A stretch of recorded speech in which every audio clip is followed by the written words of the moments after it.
बिस्मिल्लाहिर्रहमानिर्रहीम। बांग दरा यूट्यूब चैनल की जानिब से आपका मेज़बान एक बार फिर भाई तारिक अजीज़ आपकी खिदमत में हाजिर है। देखती आंखों सुनते कानों, अस्सलामु अलैकुम।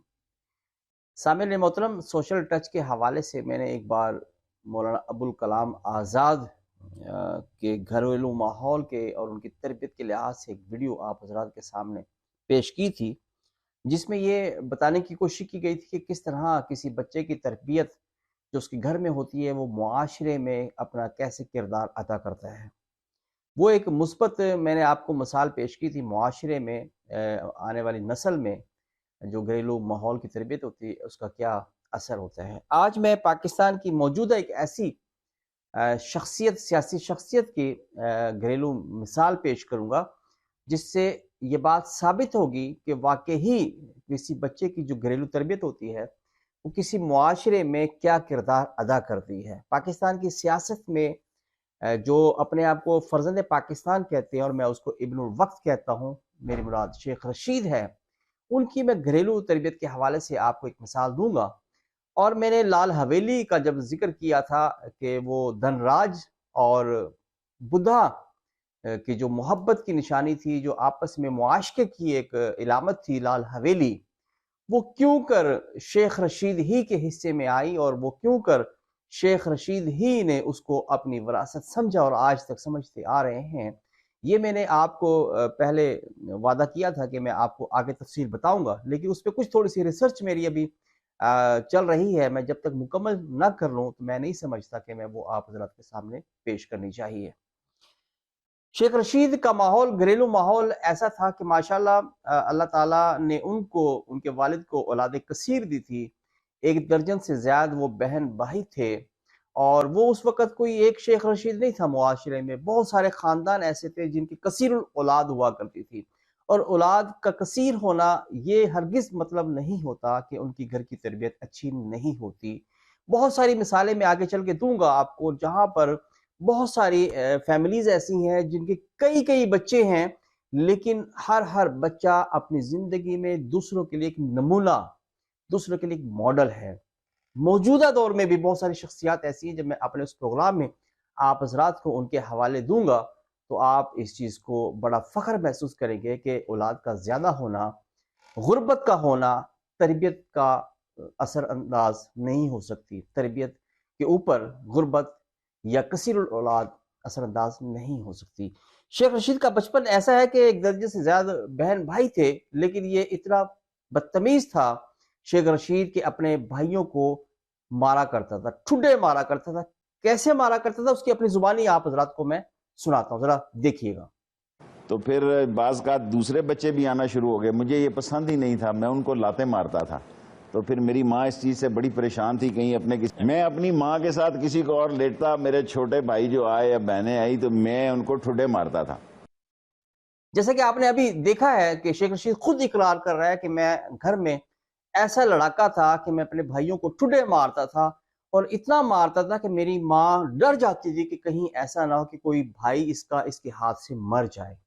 ये है उसकी तरबियत। आगे तरबियत उसका क्या असर दिखा रही है पाकिस्तान में, ये मैं बाद में बताता हूँ आपको, बताता हूँ भी आखिर में। ठीक है, एक तो ये उसकी तरबियत है। दूसरा, उसने शादी क्यों आज तक नहीं की, उससे हमेशा एक सवाल किया जाता है। और उसका एक बड़ा बदतमीजी वाला एक जुमला होता है कि जब दूध मार्केट से मिल जाता हो तो भैंस रखने की क्या जरूरत है। ठीक है, ये उसके ज़हनी एक कैफियत है।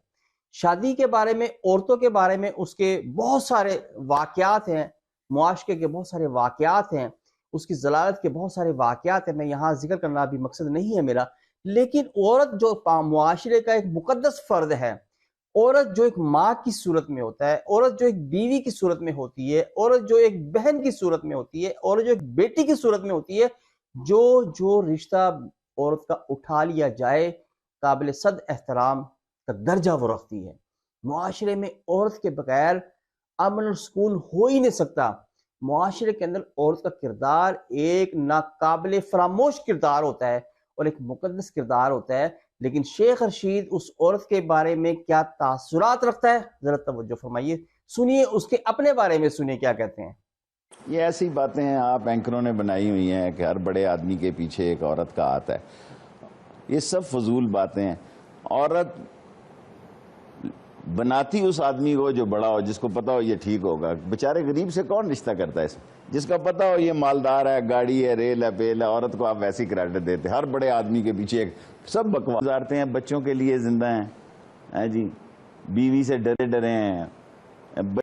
ابھی آپ نے دیکھا ہے کہ وہ عورت کے بارے میں کیا تاثرات رکھتا ہے، اس کی ذہنی کیفیت کیا ہے، وہ عورت کے بارے میں کیا مطلب اپنے خیالات رکھتا ہے، جس کو فیملی فائبر کا نہیں پتا، اپنے خاندان کے سسٹم کا نہیں پتا، اپنے پاکستانی اور اسلامی معاشرے کا نہیں پتا.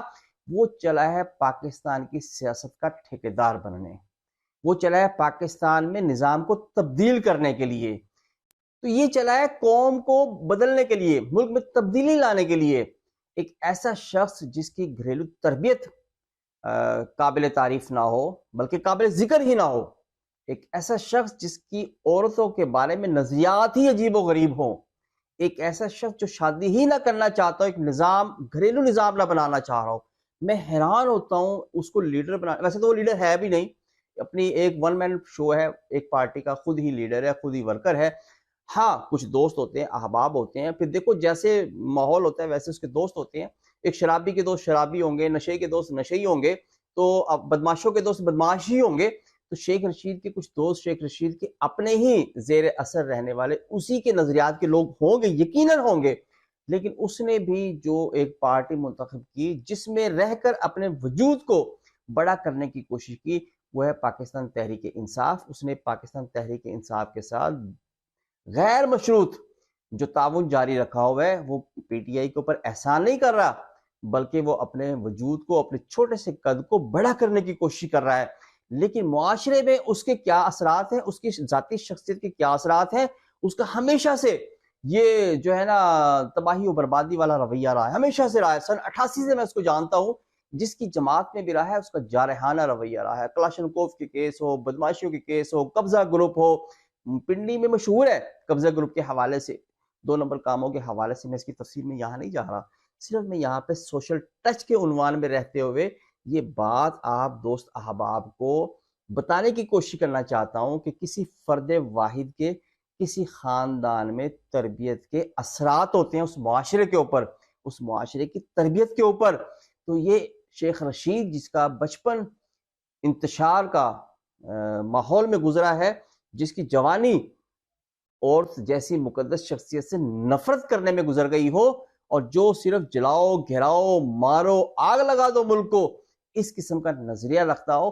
بہت ساری تقاریر پی ٹی آئی کے پلیٹ فارم پہ سنی ہوگی کہ ملک پاکستان کے اثاثوں کو آگ لگا دو، جلا دو، برباد کر دو، ہم پاکستان کے خیر خواہ نہیں ہیں. مقصد اس کا کہنے کا یہ ہے کہ ہمیں پاکستان کی پرواہ نہیں ہے، صرف کرسی کی پرواہ ہے، سیاست کی پرواہ ہے، اپنی عیاشی کی پرواہ ہے. ایسے لوگوں کو اقتدار میں لانے کے لیے اس قوم کو عقل کے ناخن لینے چاہیے، سوچنا چاہیے، سمجھنا چاہیے. اسی میں میرے اور آپ کے پیارے ملک کی سلامتی پوشیدہ ہے. انشاءاللہ ملتے ہیں جلدی سوشل ٹچ کے حوالے سے. آپ حضرات سے وہی درخواست جو میری ویڈیو دیکھ رہے ہیں، یقیناً انہوں نے سبسکرائب کر دیا ہوگا. آپ احباب اپنے دوستوں کو، ملنے والوں کو میرا چینل فارورڈ کریں، شیئر کریں، لائک کریں، سبسکرائب کریں اور بیل کے آئیکن کو پریس کریں تاکہ میری ہر آنے والی ویڈیو آپ حضرات تک بر وقت پہنچ سکے. اجازت دیجیے گا، ملتے ہیں پھر. اللہ حافظ.